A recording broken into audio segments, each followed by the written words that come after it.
qual é a contribuição do Bachelard para nós realizarmos um trabalho chamado de fenomenologia e qual é o papel disso tudo, qual é o lugar dessas reflexões para a nossa atividade terapêutica também. Não só em vista disso, mas também por isto. É para isso, inclusive, que eu fui, digamos, convidado a falar com vocês, né? Não só falar sobre fenomenologia, não só falar a respeito do trabalho do Bachelard, ligado a isso, mas também situar estas reflexões, estas referências para o nosso trabalho como psicólogos na clínica. Eu diria, para o nosso trabalho de contato e convivência com as pessoas, que pode ou não estar situado no contexto chamado clínico, né? Bom, a primeira coisa que eu queria apontar para nós, quer dizer, começar a falar, diz respeito a o que é fenomenologia. É uma pergunta que acho que se repete várias vezes, né? Tem vários modos de responder e eu tenho um jeito de responder a essa pergunta. Eu diria que fenomenologia é um método. Fenomenologia não é uma doutrina, não é um conjunto de convicções ou de entendimentos a respeito de qualquer coisa. Não quer dizer que não se alcance isso, mas antes de mais nada é um modo de, é uma maneira de. E qual é a proposta fundamental da fenomenologia que está implicada na própria palavra fenômeno? Se é método, usando inclusive agora um termo do Bachelard, é assim: fenomenologia é um caminho para se chegar. Isso, escrevam aqueles que quiserem. E eu fico falando durante as aulas, você sabe também, não sabe? É um caminho para se chegar à casa daquele que lá habita.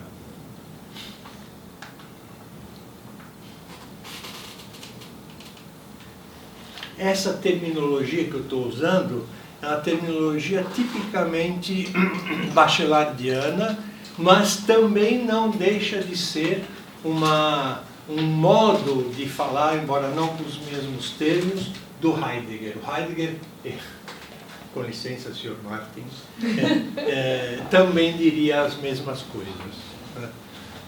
No sentido de, então, se é isto, se fenomenologia é a instauração de uma maneira de chegar, cada coisa, cada pessoa tem um endereço, que é diferente do endereço de outras pessoas. Portanto, o método fenomenológico é o desafio constante, permanente, de construir um caminho para se chegar a. Isso, escreva.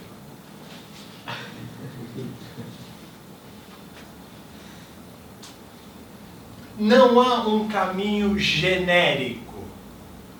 Quer dizer, pode haver um caminho genérico. Isso não é fenomenologia. Não estou dizendo que esses outros modos de constituir um conhecimento a respeito de não sejam válidos. Mas esses outros métodos que propõem, né, um determinado caminho para nós entrarmos em contato com aquilo com que nós queremos conhecer. Sim, nós conhecemos através desse método geral, que é estabelecido para tudo aquilo que é como é. Nós conhecemos através desse caminho uma determinada dimensão daquilo que queremos conhecer. Enquanto que, aí a grande pretensão da fenomenologia, enquanto que a fenomenologia estabelece o que você vai conhecer é toda a riqueza e a maneira própria de ser daquele com quem você se encontrou quando encontrou o endereço dele.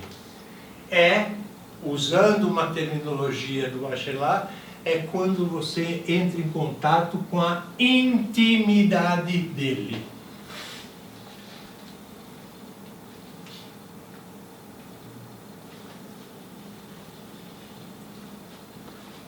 Isto é, usando a terminologia do nosso amigo Martin, com o modo próprio de ser.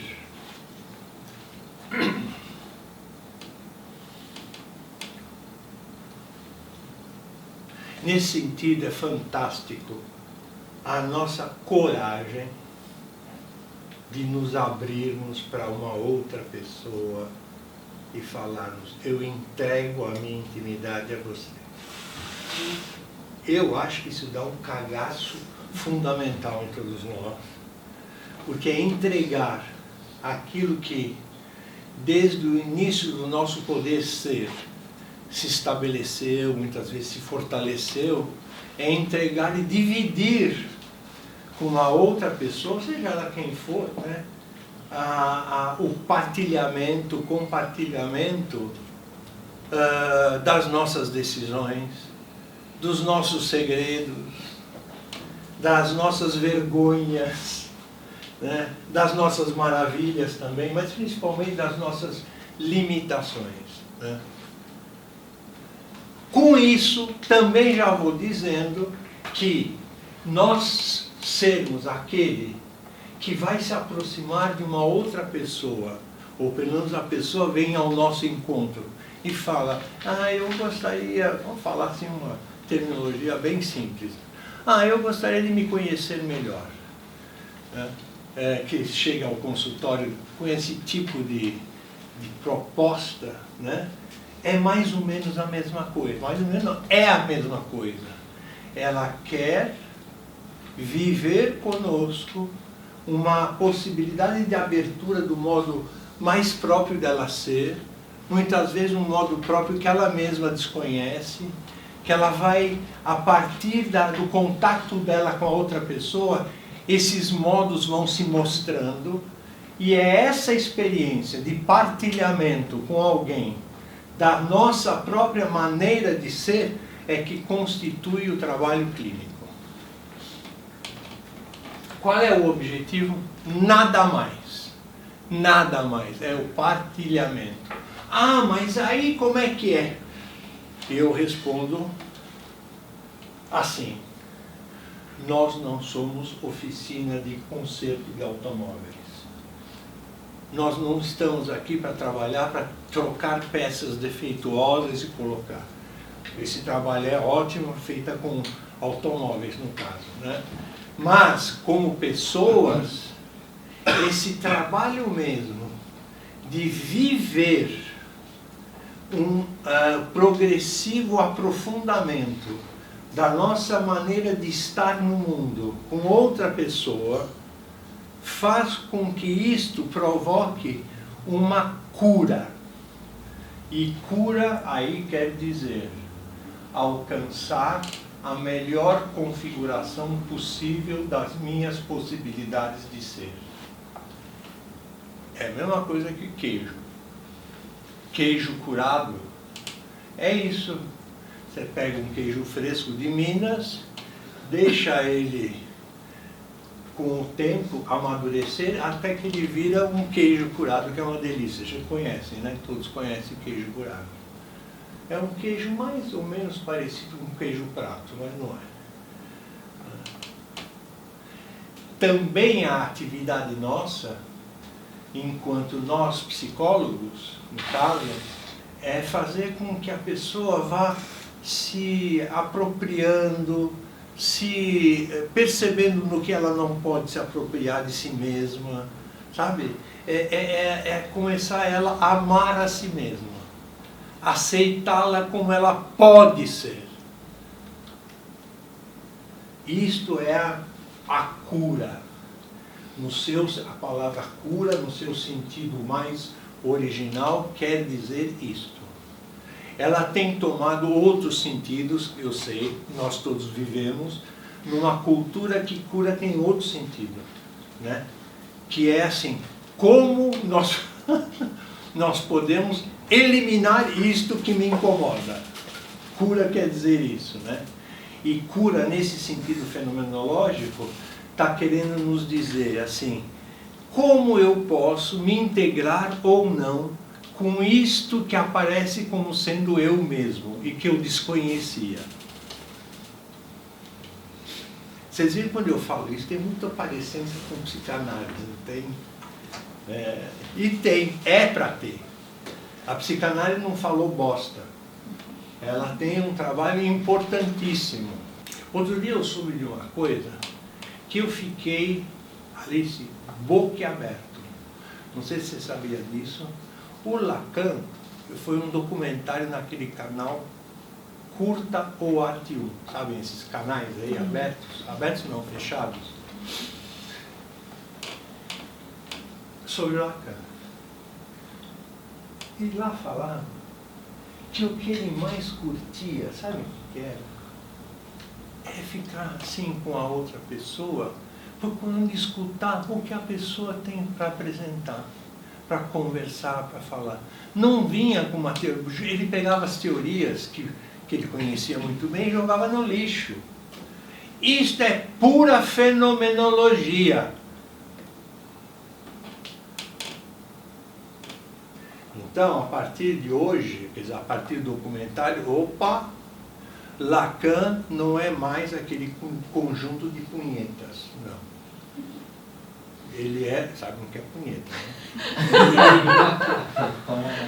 Lacan é aquele cujo trabalho fundamental se trata de se encantar, de se enlouquecer pelo modo mais original das pessoas serem. Bom, mas voltando à fenomenologia, ou continuando com a fenomenologia. Então nós dizíamos, né, tá dando para acompanhar o que eu estou falando, né? Então, como eu coloquei no início, a fenomenologia, então, é um método que não pode ser instituído como uma coisa genérica, que sirva para qualquer coisa, mas é como se pedisse de cada um de nós, recomendasse para cada um de nós uma abertura por uma grande aventura de entrar em contato com o diferente de nós e de acolher esse diferente de nós e de procurar compreender esse diferente de nós. E claro, este diferente de nós, eu estou falando de pessoas, tá, agora? Este diferente de nós tem, em relação a nós e a todas as pessoas, algumas referências ontológicas. Sabem o que quer dizer, né? Vocês já devem ter visto aqui esgotadamente isso. Já viram? Referências ontológicas. Mas assim, essas referências ontológicas querem dizer assim, todo ser humano é, enquanto modo mais próprio de ser, algo como angústia e culpabilidade. Todo ser humano é ser para a morte. Isto é, a finitude. Todo ser humano é, ao mesmo tempo que é finitude, é transcendência. Todo ser humano vive isso tudo ao mesmo tempo. Todo ser humano vive ser e não ser. Né? E todo ser humano é no mundo. O seu modo mais próprio de ser é na sua presença no mundo com os outros. Tudo isso é simultâneo. Só que cada um de nós vive estas dimensões ontológicas a cada momento de um certo modo.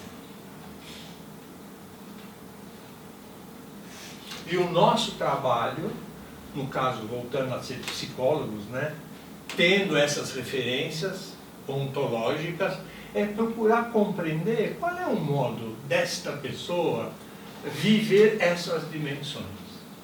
De que modo ela dá conta da angústia de ser. E angústia de ser não quer dizer sentimento de angústia. Por exemplo, eu não vou entrar muito nessas dimensões, mas só vou falar, angústia não quer dizer sentimento de angústia. Sentimento de angústia é uma das versões ônticas da angústia. Então, o que é a angústia enquanto dimensão ontológica? É ter de ser. É liberdade. Eu me lembro que teve uma certa hora que o André falar, não ter mais, isto é, tem, mas o ponto de partida, a angústia quer dizer, eu sou aquele que vai gerir a minha própria existência. Ai, que potência e que sentimento de solidão. Ah, mas nem Deus? Não. Você não quis comer a maçã, agora se fode.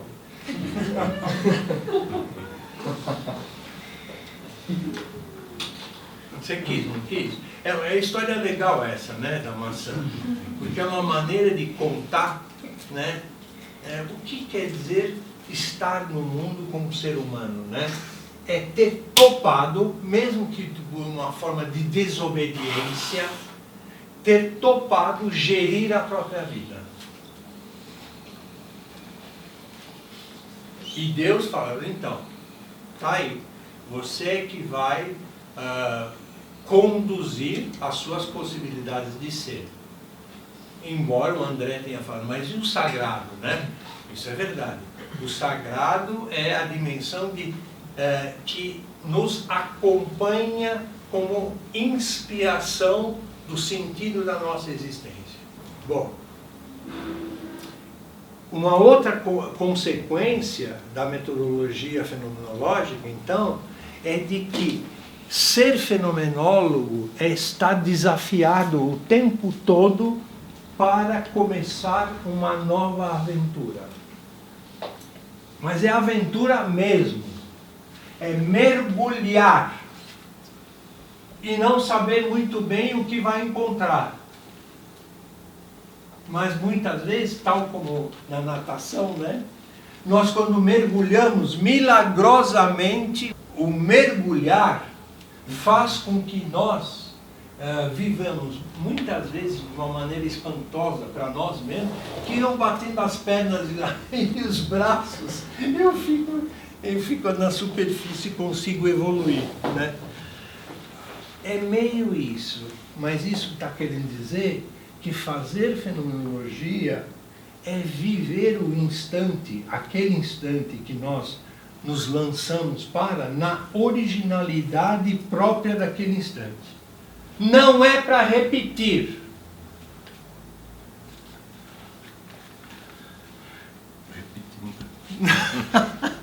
Não é para repetir. Repetir. Não é para repetir. O que quer dizer não é para repetir? Quer dizer assim, claro que eu vou ter uma referência, né, do que eu já vivi, mas eu percebo que naquele instante em que eu estou de encontro com, aquilo exige de mim uma abertura, uma ingenuidade. Uma ingenuidade para eu, como uma criança, poder acolher o que se apresenta naquele instante. Isso tudo que eu estou falando é fenomenologia e Bachelard. Mas tem um aspecto que eu ainda não falei e que seria bom que fizesse parte das nossas referências como psicólogos e como pessoas assim mergulhadas na questão da pergunta, do mistério, né? Do sentido que ainda não claro para cada um de nós, em que tanto Bachelard quanto Heidegger elegem esta realização do ser humano como algo muito rico e que ocupa um lugar realmente fundamental para oferecer a nós uma espécie de primeiro guia para esta grande viagem de aventura. Isso se chama poética. Vamos ver o que é poética, resumidamente, para tentar fazer uma relação com isso, né? O que é poética? O que é poética?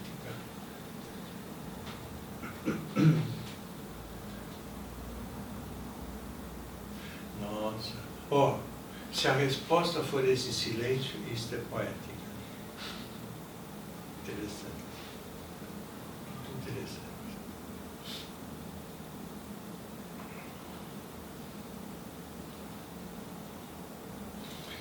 Eu diria assim, vou dar uma resposta, que essa não é falada explicitamente pelo Bachelard nem por Heidegger. A poética é um espanto.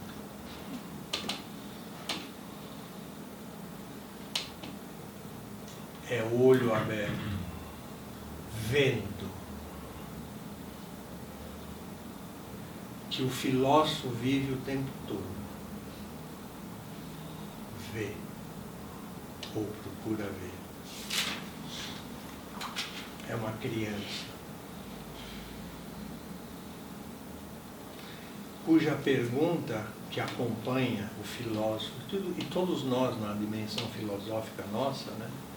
É assim, o que é isso, meu Deus?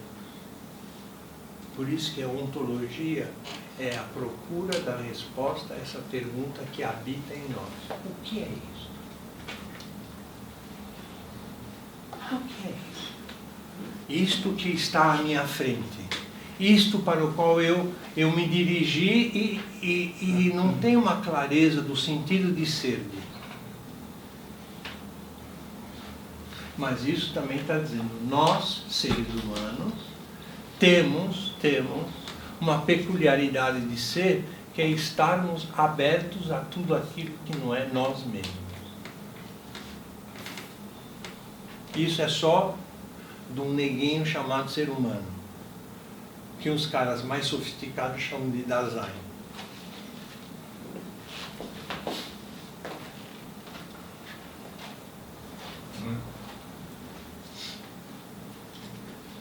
E essa pergunta nos acompanha o tempo todo. Mas, como é muito difícil, vocês estão anotando aí, né? Alguns estão anotando isso.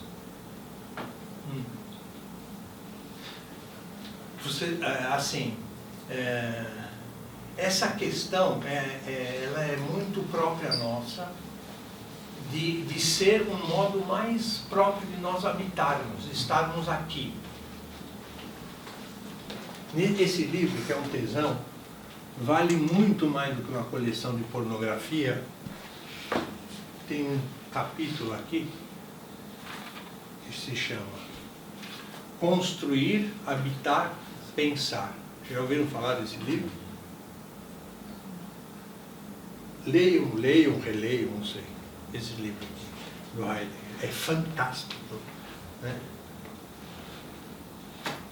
Então, no nosso estar aqui, que já é o habitar, que já é o construir aquela casa especial no mundo, que é parte do mundo, mas que nesta parte do mundo vivemos de um modo muito especial, no aconchego da nossa intimidade, né?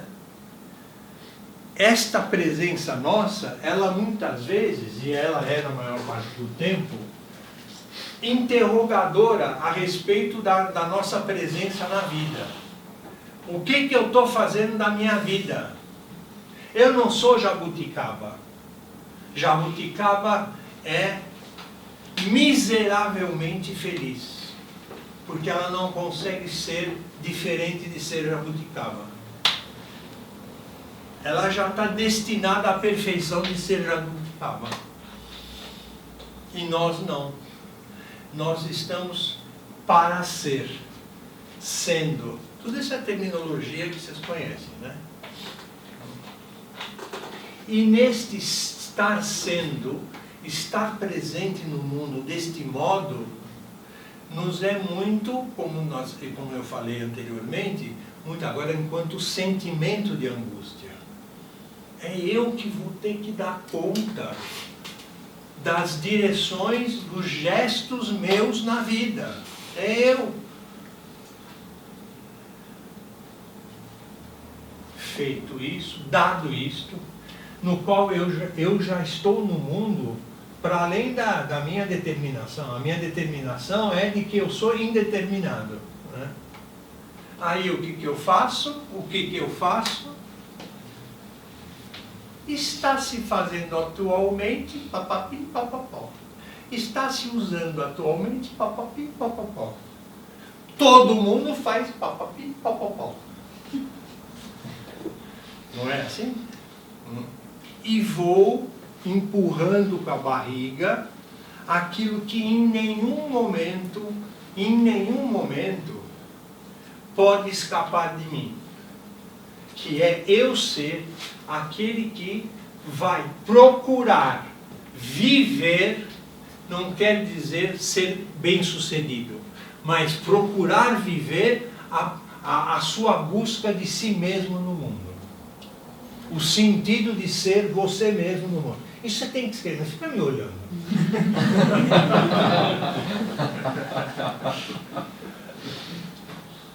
É verdade, olha, escreva. Mas voltando à poética, então, que é o espanto. A poética é um espanto. É a realização de espanto mais espontânea, embora mais sofisticada, e é equivalente à realização da filosofia. Mas é por um outro jeito, é de um outro jeito. É instantânea, é rápida, é sintética. E o outro modo filosófico nosso, que também é nosso, é em direção à mesma pergunta, é o espanto em relação, é a vivência da mesma pergunta. Mas ela precisa ser construída, constituída vagarosamente para nós discermos. Isto é pá, isto pode ser pá, isto parece que é pá, isso filosoficamente. Na arte agora, ou na poética, que é a forma da arte adquirir, a poética é isto é pó, não é pode ser, é pó.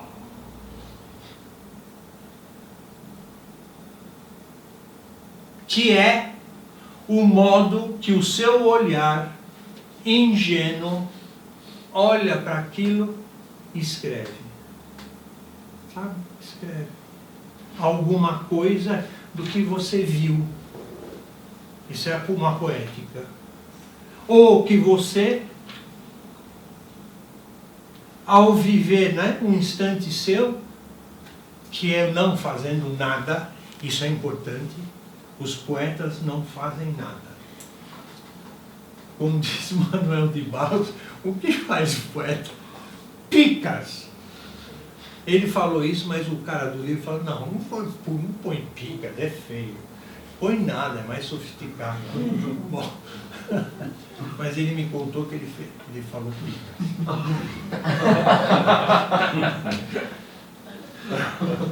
O que faz a poesia? Nada. Para que serve a poesia? Para nada. Não serve. Não é instrumento. Então, para nós estarmos, isso também está querendo dizer, no meu entendimento, né, para nós estarmos abertos a nos maravilharmos e nos horrorizarmos com aquilo que se apresenta, tal como se apresenta o fenômeno. Para que nós possamos viver isso, precisamos estar liberados da função de. Nós não estamos aqui fundamentalmente só para a função de. Tanto que nós muitas vezes perguntamos, O que você faz? Eu estou cada vez mais com vontade de dizer picas.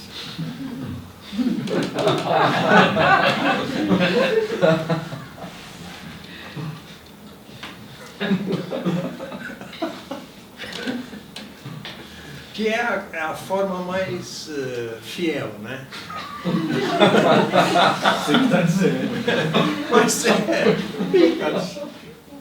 Então, assim, mas o que é a poética, além disso que já foi falado até agora, né? Primeiro é estar completamente disponível, não previamente comprometido com, a não ser do estar aqui,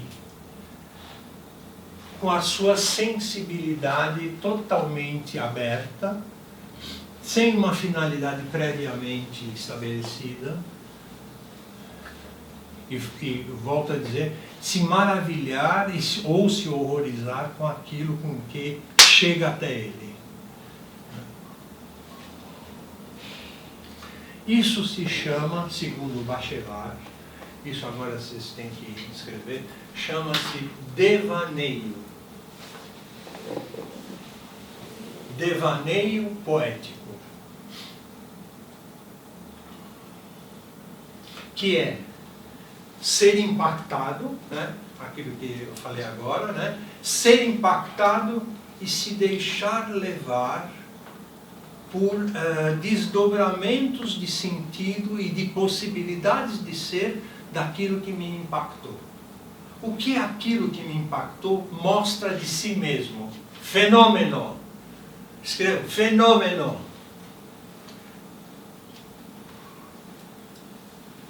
Fenômeno é o que se mostra tal como se mostra. E o poeta e o filósofo são aqueles sempre preocupados em se manterem fiéis ao fenômeno. E aí vivem o que Bachelard chama de devaneio poético, que é um enriquecimento, mas não é um enriquecimento, isso é também importante que vocês anotem, não é um enriquecimento pessoal do poeta sobre, em cima daquilo que o impacta. Não é. Não é.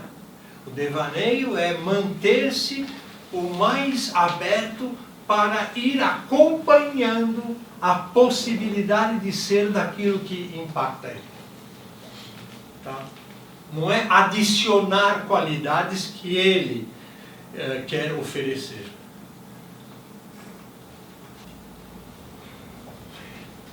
Posto isso, tendo o filósofo com seu trabalho rigoroso, no sentido de manter-se fiel àquilo que o toca e construir toda uma obra que é a expressão, na medida do possível, mais direta daquilo que o toca, né? De um lado, e de outro lado, a poética, que tem essa tarefa de uma maneira muito sintética, direta, sob a forma de pintura, escritura, dança, música, escultura, tudo que for considerado como arte. Qual é a nossa referência, Alice? Referência bibliográfica. Nós, como psicólogos. Qual é? Então, mas qual é a nossa tarefa? É por isso que vocês estão fazendo esse curso aqui. É por isso. Esse curso vem aqui, pelo menos no meu internet. André! André! Fala se eu vou falar alguma coisa certa. Eles estão propondo, imagino eu, pelo menos eu proporia, né, um curso que vocês estão fazendo, é de se valer da filosofia e se valer da poética como referência do trabalho de nosso dentro da psicologia, dentro da chamada ciência. Que, aliás, é referência de todas as formas de fazer ciência, não é só da fenomenologia, não. Só que as outras já dão como certo. Assim. Dão como certo assim. Nem se discute a fundamentação ontológica na qual as ciências naturais atuam. Nem se pergunta.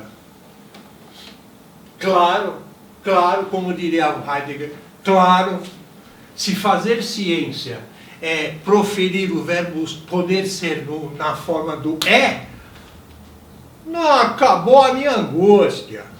Acabou, eu controlo tudo, eu conheço tudo. Entendem? As ciências naturais têm outra função existencial. Isso eu vou falar assim em segredo para vocês. Que eu acho que é aplacar a nossa angústia de conviver com o indeterminável. Que o existir e estar no mundo é viver um instante na sua originalidade mais própria de ser. E a ciência natural veio e falou, não, tudo é determinável. E o progresso, não é? Eles falam que o progresso das ciências é inexorável. Claro, se você quer lidar com o mundo desse jeito e se amarrando ao mundo, problema seu, diria eu. Solução existencial sua, diria eu. Que é uma solução existencial essa. Fui claro nessas últimas coisas?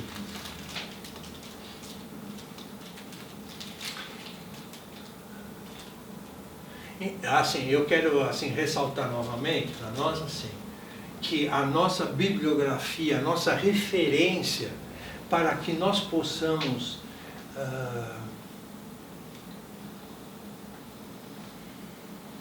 viver um enriquecimento nosso das possibilidades de ser, das histórias de vida das pessoas. Acho que a literatura, o cinema, a pintura, enfim, todas as formas que nós conhecemos como artes, né, elas são a nossa referência. Tá? Claro que para isso também precisamos não só entrar em contato, mas comentar, discutir, né, fazer reflexões a respeito daquilo que se mostra.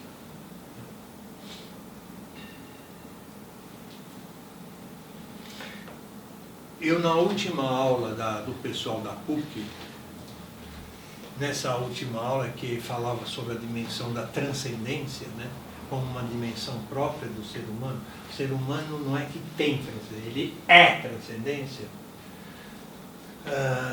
Eu passei um filme, que ainda não discuti com os alunos, mas eles assistiram, eles saíram de olhos abertos e até hoje não fecharam.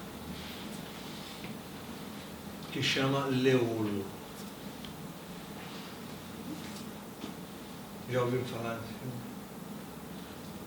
É um filme fantástico. Fantástico. Poético por excelência. Não só os acontecimentos, mas as palavras faladas por Leolo durante o filme. E que são faladas pela voz de um adulto. E uma coisa que ele fala o tempo todo, Leolo, é assim: porque eu sonho, eu não sou mais. Não, eu não sou eu. Porque eu sonho. Não é fantástico? O que ele quer dizer com isso, né? Assistindo o filme, acho que tem uma certa clareza a isso. Mas eu passo o filme para o pessoal, e vou discutir isso com eles, para mostrar que a loucura é uma forma de transcendência.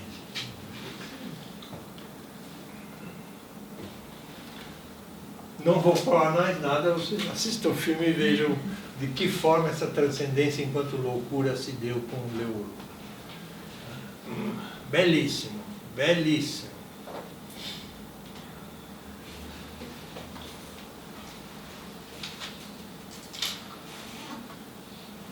Então, com um filme desses, né, uma obra dessas, o que nós temos a fazer é discutir, é refletir, é conversar sobre as implicações da existência, né? Do Leola e de todos nós, né? Aí eu ouvi um aluno, o aluno até estava meio envergonhado, falou, olha, professor, eu li aí, depois de acabar o filme, eu li aí na coisa do filme, acho que é na internet, sei lá, tem uns caras que falam alguma coisa, de um junguiano, de um psicanalista e não sei quem, mais um psicólogo. Eu ouvi o que esse aluno falou, eu falei, puta merda, que formação estreita essas pessoas estão tendo, que são incapazes de valorizar o filme por aquilo que ele mostra na sua dimensão poética. Um falou assim, ele é a história de um menino dos seus 8 anos. Não tem nada a ver. Mas enfim, isso fica depois por conta de cada um de vocês. Agora eu queria saber assim, o que eu estou falando, como está ecoando? O que vocês estão entendendo? Né? O que eu estou propondo?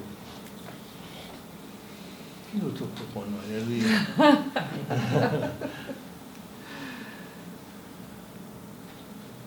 Para mim, assim, como está ecoando em mim, né? Para mim ecoa assim como silêncio e escuta.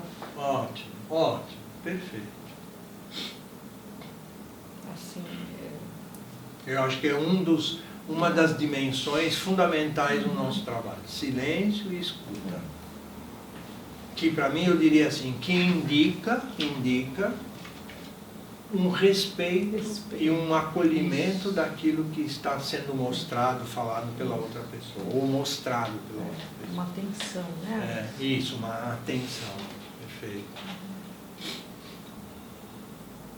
Eu acho bem importante aquilo que eu falei mais ou menos no começo, de que método, fenomenologia é método, e se é método é caminho para, porque no grego, meta-odos, odos é caminho, olha, odos, eu não sei muito bem a pronúncia, e meta é objetivo, né? Caminho para se chegar a um objetivo, o objetivo que é, aí usando toda a referência fenomenológica e a reflexão, tanto heideggeriana quanto bachelariana, é chegar, é um caminho para se descobrir, para se chegar à casa daquele que habita lá, neste lugar especial. Entendem, né? Então não tem como estabelecer um método geral. Não. Quer dizer, tem essa recomendação, né? Por exemplo, escute e fique em silêncio, é uma das maneiras de construir esse caminho de aproximação nossa com a outra pessoa. Eu diria, com qualquer outra pessoa, se nós desejarmos estabelecer uma relação de intimidade.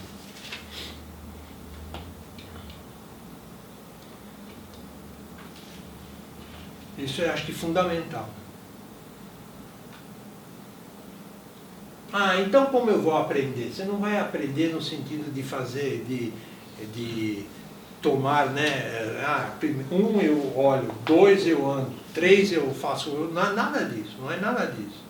A metodologia fenomenológica é uma recomendação para que nós, eu diria até, para que nós acreditemos em nós, como cada um de nós, como um aventureiro que pode mergulhar no caminho da descoberta.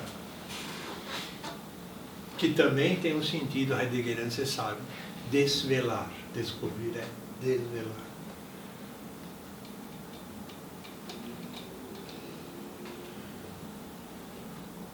Mais observações, por favor. Eu fiquei pensando como é difícil sustentar, principalmente, não sei, em outras épocas, mas hoje em dia sustentar essa posição. Perfeito, olha porque que os meus interessante. pacientes já chegam perguntando o que eu faço, como eu faço, e se eu falar picas, eles não Então eles solicitam isso o tempo todo, né? Essa mudança de posição. pensando nisso, assim, como se manter nesse lugar e mostrar para a pessoa que tem um sentido aquilo, né? Não sei se eu tenho que mostrar para ela também. Sabe o que eu falo quando tem uma situação parecida com essa que você acabou de dizer, né? Eu também não falo pica. Mas eu falo assim, ó, eu estou aqui para compreender com você por que você é como você é. Por que você precisa ser assim? Não é para você alcançar uma outra maneira de ser, a princípio, não é essa. É para nós dois nos aprofundarmos na compreensão do que você é como você. Qual é o sentido seu de ser? Isto é validar o seu sentido de ser. Tá? Não sei se isso vai servir para alguma coisa do seu trabalho. Não é para nos enviar para um outro lugar. Não é. Eu só vou para outro lugar. Gestalt terapia.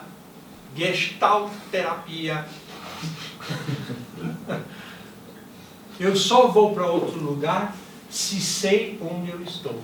Não é magnífico isso? Puta descoberta do caralho. Não é? Por quê? Mas por que é assim?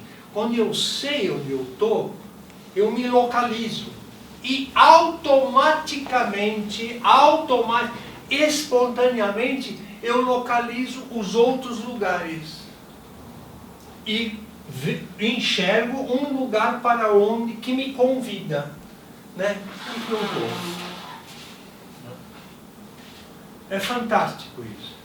Então, a terapia também tem esse papel. Né? Nos oferecer uma dignificação da sua maneira de ser, cara. Porque essa maneira de ser te oferece um modo de você caminhar. Ah, mas eu não gostaria de ser. Vamos ver. Aí vem essa coisa da terapia, né, que você fala. Vamos ver se comigo, quem sabe isso que você vive como alguma coisa que você não quer em você, pode se transformar em algo que é seu também. Em vez de viver com filhos rejeitados. Estou fazendo uma imagem, tá? Ótimo, aliás. Esse filho eu não quero, esse filho eu adoro. Como assim? Ele veio das mesmas possibilidades suas.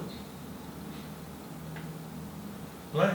Só que o espermatozoide tal produziu esse, e o seu espermatozoide Y produziu não sei o quê.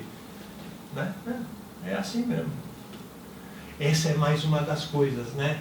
Que nós não temos o menor controle por enquanto. Já está se partindo para fazer uma vitrine de filhos possíveis e escolher um, não é assim? O próximo vai ser assim. Você está querendo perguntar, né? Foi os dois ao mesmo tempo. Depois de ouvir, eu vim hoje lendo um pouco do Poeticamente o Homem Habita, que é um texto do Rajin que fala Perfeito. do Hölderlin. Próximo ao construir, habitar. Sim, que é muito bom. Muito e bom. me faz pensar muito como é necessária essa sensibilidade poética para a clínica, principalmente. Isso. Porque os entes te solicitam. Então, por exemplo, uma pedra te solicita como você maneja uma pedra, uma cadeira te solicita como você senta nela. E assim é com o paciente. Então não adianta você vir com estruturas prévias e tentar aplicar isso no paciente, porque aí toda vez que ele fala da mãe dele, você vai achar que ele está querendo comer a mãe, tipo... Óbvio que é um exemplo bem esdrúxulo, mas é bem isso, sabe? Isso, se você não se abre para o ente aparecer enquanto ente, a coisa como coisa, algo como algo, você simplesmente está aplicando o seu conhecimento no paciente e não está deixando o paciente aparecer como um paciente. Tal como ele é, exatamente. Perfeito. Legal, né? Muito bom. Tem um outro detalhe fenomenológico que agora a sua colocação me fez lembrar, que eu antes também já tinha falado disso, mas não tinha me lembrado, que é assim, né? Bom, nós precisamos ir de uma maneira aventureira. Aventureira com todas as cautelas de escutar e se abrir para aquilo que a outra pessoa mostra, né? Pode mostrar para nós. Né? Mas isso, na maioria das vezes, não é possível. né? Não é possível. Então, afinal de contas, como que a fenomenologia então pode ser estabelecida, né? Concretamente? Porque eu sei de mim mesmo que eu já vou de um certo modo. Eu já estou na relação com a outra pessoa de um certo modo. Eu não vou cabaço. Você sabe o que é cabaço, não? Eu não vou cabaço.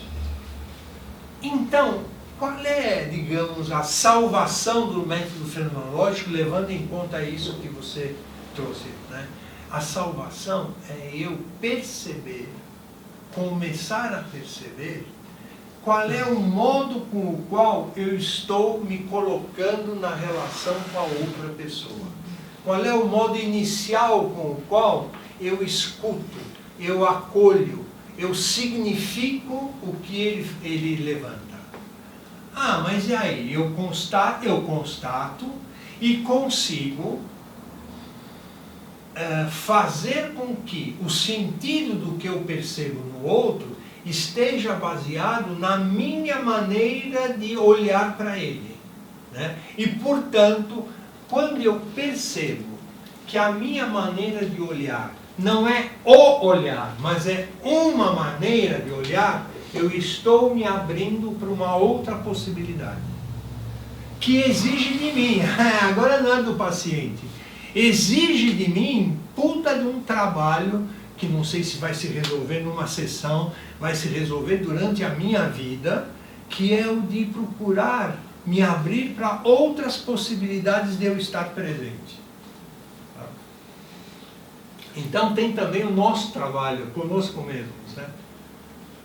É perceber que aquilo que eu considero como inicialmente como verdade é uma possibilidade de verdade pela maneira como eu situei a minha relação com, como gosta o André de falar, com os entes, que são pedras, plantinhas e seres humanos.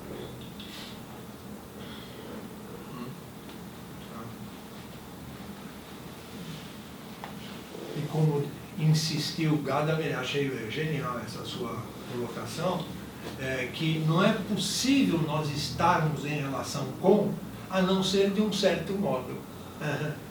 A grande proposta na fenomenologia é você ir percebendo qual é esse modo com o qual você está se dirigindo a. Coisa que, de uma maneira quase direta, mas mais indireta, as ciências naturais fazem isso. Elas já fazem isso.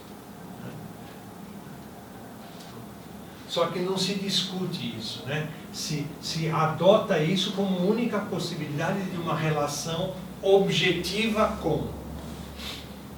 E não é. Eu, a partir das leituras do Bachelard, por exemplo, eu diria que o discurso poético é o mais objetivo possível. Por quê? Porque ele se refere à essência de ser daquilo que se mostra como inspiração da obra poética. Fala daquilo, não fala dos sentimentos do artista. Aliás, os sentimentos do artista são caminho para, não são o objetivo. O trabalho poético não é arte-terapia, que é diferente, que tem lá todo o seu sentido.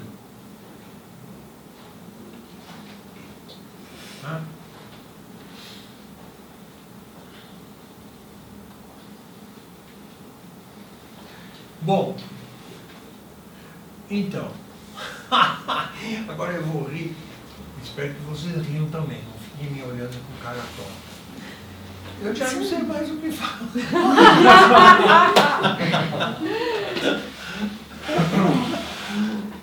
Se nós lêssemos algum trecho do Bachelard e... Bom, não sei, é uma sugestão, né? Sim, claro. No capítulo A Imensidão Íntima, é o capítulo, acho que o 8º. As epígrafes desse capítulo são as seguintes. A imensidão íntima, né? uma epígrafe do Rilke, uma colocação do Rilke. O mundo é grande, mas em nós ele é profundo como o mar.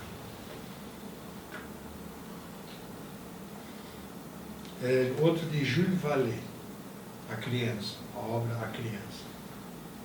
O espaço sempre me fez silencioso. Fantástico, né?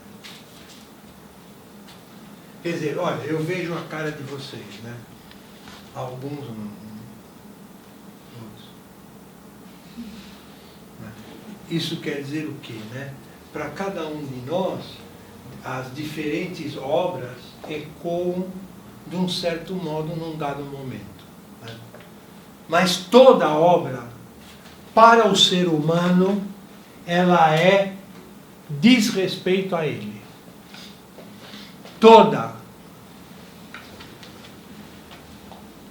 Como diria um outro, que nem sei quem é, vai ver que fui eu mesmo.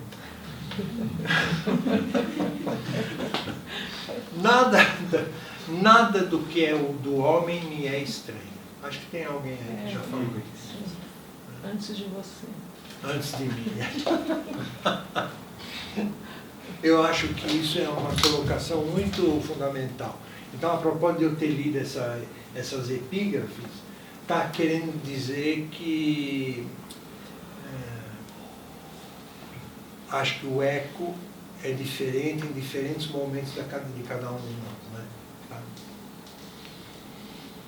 Mas é possível de ser ecoado em algum momento, se for o caso. Bom, se puder, na página 190 do primeiro item, eu vou ler os... Terêncio. O autor da sua frase. O quê? Terêncio. Nossa. Google. Magias do Google. Terêncio. Terêncio. Ele joga no Atlético. Tá aposentado.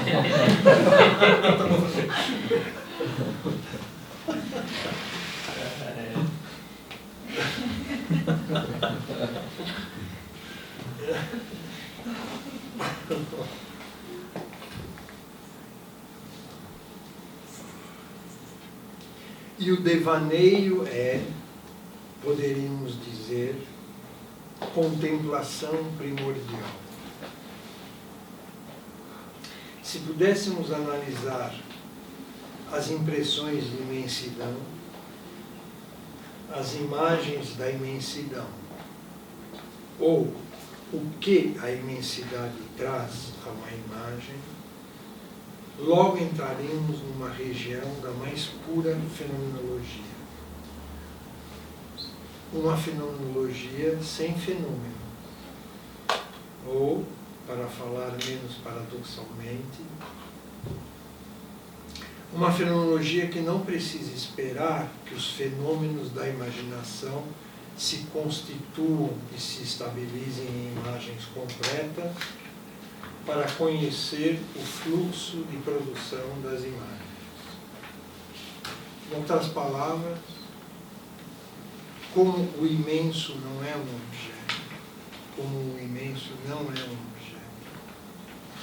Uma fenomenologia do imenso nos remeteria, sem rodeios, à nossa consciência imaginante. Aqui ele é Husserliano total.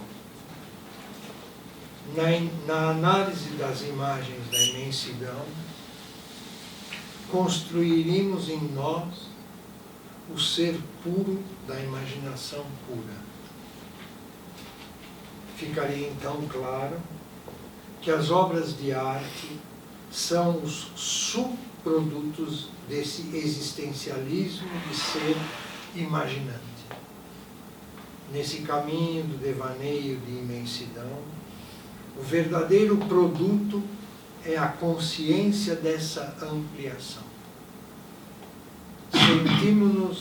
Sentimos-nos promovidos à dignidade do ser que admira. Sentimos-nos promovidos à dignidade do ser que admira. um outro parágrafo, logo, não, eu não vou ler o próximo, vou ler o seguinte.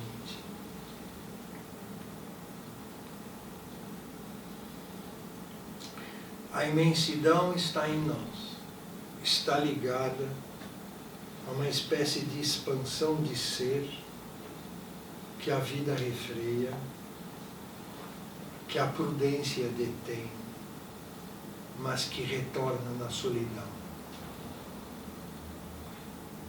Quando estamos imóveis, estamos algures. Sonhamos num mundo imenso. Olhem só agora. A imensidão é o movimento do homem imóvel. A imensidão é uma das características dinâmicas do devaneio tranquilo. Só isso, por exemplo. Capítulo 8, a imensidão íntima. Gostaram? Interessante, né? Esse cara é foda. Ele se diz não fazendo uma obra poética, né, no sentido poético, mas o texto dele é completamente poético. Isso me lembrou uma sentença do Timeu, né? Do Platão, sinteticamente seria que a eternidade é a imagem imóvel do tempo. Ah, olha só. Que bonito também, não é? Talvez ele tenha se baseado nisso, né? Mas fadada é extinguir-se completamente, como se nunca tivesse existido. Outro texto poético. Aí o Bachelard comenta: retomemos toda a lição filosófica que nos dá o poeta. De que trata essa página? De uma alma que perdeu o seu estar aí. De uma alma que vai até o decair do ser de sua sombra para passar como um ruído vão, como um rumor insituável entre os dizem que do ser. Ela existiu? Não foi ela apenas o ruído em que se transformou? Seu castigo não é o de ser apenas o eco do ruído vão inútil que ela foi? Não era ela há pouco o que é agora, uma sonoridade das abóbodas do inferno? Está condenada a repetir a palavra de sua má intenção, uma palavra que, inscrita no ser, subverteu o ser. Pois o ser de Henri Michaud é um ser culpado, culpado de ser. E nós estamos no inferno. E uma parte de nós está sempre no inferno, emparedados que estamos no mundo das más intenções. Por que ingênua intuição localizamos no inferno o mal que não tem limite? Essa alma, essa sombra, esse ruído de uma sombra que, diz o poeta, quer a sua unidade, ouvimos-la do exterior sem poder estar certos de que ela está no interior. Nesse horrível interior-exterior das palavras não formuladas, das intenções de ser inacabadas, o ser, no interior de si, digere lentamente o seu nada. Seu aniquilamento durará séculos. O rumor do ser dos que dizem que prolonga-se no espaço e no tempo. Em vão, a alma retesa suas derradeiras forças, ela se tornou redemoinho do ser que se extingue. O ser é sucessivamente condensação que se dispersa explodindo e dispersão que reflui para o centro. O exterior e o interior são ambos íntimos. estão sempre prontos a inverter-se, a trocar sua hostilidade. Se há uma superfície limite entre tal interior e tal exterior, essa superfície é dolorosa dos dois lados. Vivendo a página de Henri Michaud, absorvemos uma mistura de ser e de nada. O ponto central do estar aí vacila e treme. O espaço íntimo perde toda a clareza. O espaço exterior perde o seu vazio. O vazio, essa matéria da possibilidade de ser. Estamos banidos do reino da possibilidade. Fantástico. Interessante que ele é outra pessoa que traz uma compreensão de que ser e nada são constitutivos. Né? Exatamente. A ideia de pensar o ser como algo isolado, né, de posicionado, firmado, ela é falseada, ela é falsa. É falsa. Então, e essa ideia de você ter ser e nada já foi discutido pelo Heidegger, foi discutido pelo Hegel na lógica do ser, foi discutido pelo Heráclito lá atrás, no favorecimento e não favorecimento da physis, né? É bem interessante, assim, ouvir esse cara falar, porque ele parece que está falando, em outras palavras, do modo dele, essa questão de que nós fomos habituados a não ver, né? E porque nós não vemos, né, exatamente essa construção, né, de ser e nada, a gente não consegue dar espaço para essa temporalidade que vem em devaneio. Né? Exatamente. Ela vem em fluxo. Isso mesmo, perfeito. Bárbaro. Essa última colocação sua foi importante. Do devaneio. A temporalidade. Eu vou ler o último item, tá?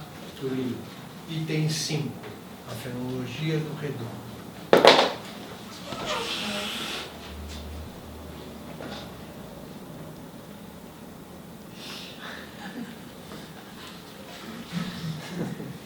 Às vezes, com efeito, há uma forma que guia e encerra os primeiros sonhos. Para um pintor, a árvore se compõe em sua redondeza. Bárbaro. Mas o poeta retoma o sonho de um ponto mais alto. Sabe que o que se isola se arredonda. Assume a figura do ser que se concentra em si. Dessa forma, vive e se destaca a Nogueira nos poemas franceses de nada mais nada menos do que Rilke. Também ali, em torno da árvore solitária, meio de um mundo, a cúpula do céu vai se arredondar segundo a regra da poesia cósmica. Na página 169, lemos: árvore, sempre no meio de tudo o que a cerca. Árvore que saboreia toda a abóbada dos céus. Logicamente, o poeta tem sob os olhos apenas uma árvore da planície. Não está pensando em um Yggdrasil lendário que fosse por si só todo o cosmos a unir a terra e o céu. Mas a imaginação do ser redondo segue sua lei. 2 pontos. Já que a Nogueira é, como diz o poeta, altivamente arredondada, pode saborear toda a abóbada dos céus. O mundo é redondo ao redor do ser redondo. E de verso em verso, o poema cresce, aumenta o seu ser. A árvore é viva, pensante, alça-se em direção a Deus. Deus vai aparecer-lhe. ora para que ela esteja segura. Ele desenvolve em redondo o seu ser e lhe estende braços maduros. Árvore que talvez pense no interior. Árvore que se domina, dando-se lentamente a forma que elimina os acasos do vento. Encontrarei algum dia melhor documento de uma fenomenologia do ser que ao mesmo tempo se estabelece e se desenvolve em sua redondeza, a árvore de rio que propaga em orbes de verdura uma redondeza conquistada sobre os acidentes da forma e sobre os acontecimentos caprichosos da mobilidade. Aqui, o devir tem 1000 formas, 1000 folhas, mas o ser não sofre a menor dispersão.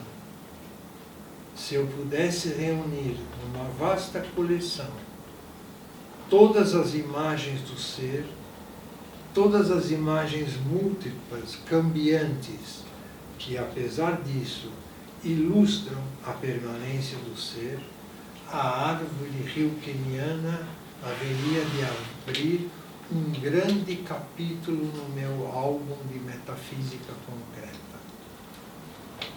Assim que ele termina. Não é fantástico isso aqui? Puta que pariu. Acho que os franceses também dizem, puta que pariu, não sei como é que eles falam.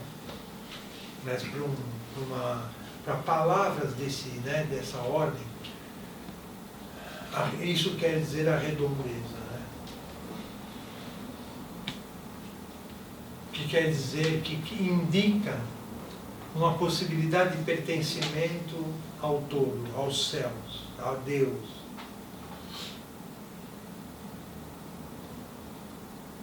Ser é redondeza. É o que ele diz aqui nesse capítulo. Falando assim muito sinteticamente. Voltando um pouco lá atrás, quando a gente estava discutindo liberdade, você falou um pouco dessa ambivalência da liberdade, tipo, muito bom, muito ruim. Eu estava pensando numa frase do Kafka, que é: eu sou livre, é por isso que eu estou perdido. Perfeito. Queria compartilhar, que ajuda a fechar o pensamento. Eu sou livre, por isso que eu estou perdido. É isso mesmo. E que todos nós sabemos, não é que alguns de nós sabem, outros não. Todos nós sabemos vivendo esta nossa maneira própria de ser, né? Da liberdade. Por isso mesmo, eu diria por isso, não sei se é a melhor expressão para usar, por isso mesmo que eu me deixo encantar, meio me fazendo de bobo, me encantar pelo discurso genérico, impessoal. Isso eu me deixo. E aí eu ponho culpa, por exemplo, não estou dizendo que eles são inocentes, eu ponho culpa nas grandes empresas, na imprensa. Na verdade, eles são os trouxas, que estão a nosso serviço, ao serviço da nossa alienação, que nós desejamos ardentemente estender pela vida. Alienação que nos tira, né, a possibilidade de nós verdadeiramente vivermos um caminho que não sabemos muito bem onde estamos, né, que é a expressão da nossa liberdade. Perfeito, é isso mesmo, André. Todo ser humano percebe, né, o sentido do seu gesto. Só que nós temos uma tarefa, nós como psicólogos, temos uma tarefa bem fodida nesse sentido, né? É ir acompanhando no modo das pessoas se colocarem, ou até não se colocarem em certos momentos. Qual é o sentido dessas colocações, né? Que saber esta colocação está trazendo e que não está explicitada para a própria pessoa. É esse o nosso trabalho.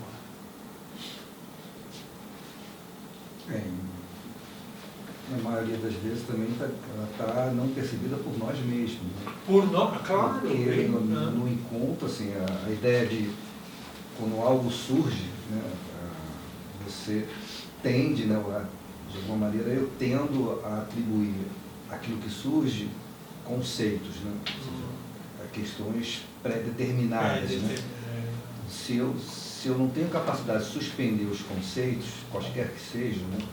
Conceito de mãe, conceito de amizade, de filho, de traição, o que quer que seja, se eu não suspendo esse conceito, eu não deixo vir o algo como algo. Ou seja, eu não deixo vir o acontecimento naquilo que ele pode dizer dele mesmo. Exatamente. Nesse sentido não há poética, não há poiesia, porque poesia é um produzir diferente da posição científica, né? Ele não parte de um passado para construir um futuro. Não, ele deixa abrir exatamente respeitar o espaço de abertura. Então é um sentido diverso de produzir científico, ou seja, eu preciso estar aberto, porque eu sou constituído de abertura, e em respeitando essa abertura, eu consigo poeticamente ver o algo como algo, sem colar, né, e de certa maneira adesivar aquilo que vem com os conceitos que já estão pré-estabelecidos. É uma estranheza naquilo que é algo como algo. Exato. Perfeito. Muito bem. Então, mais alguma observação? Algum comentário?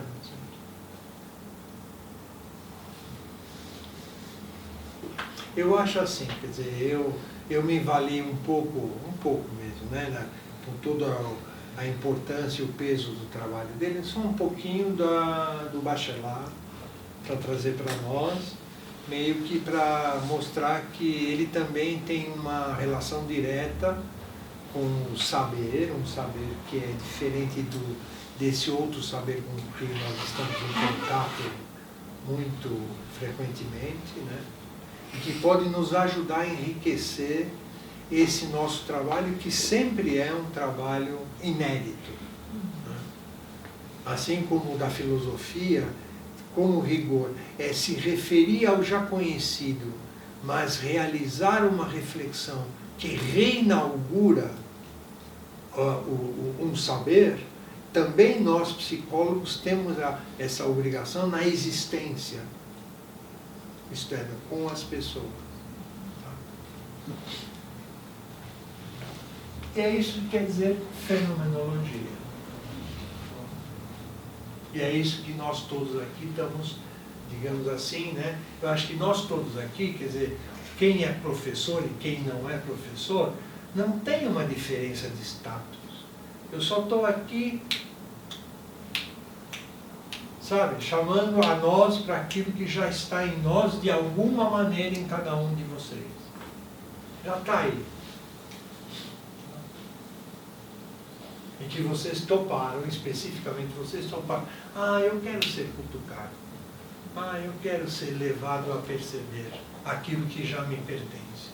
Aliás, que já sou eu. Já sou eu. É isso. Obrigado. Fechou redondo. Tá bom.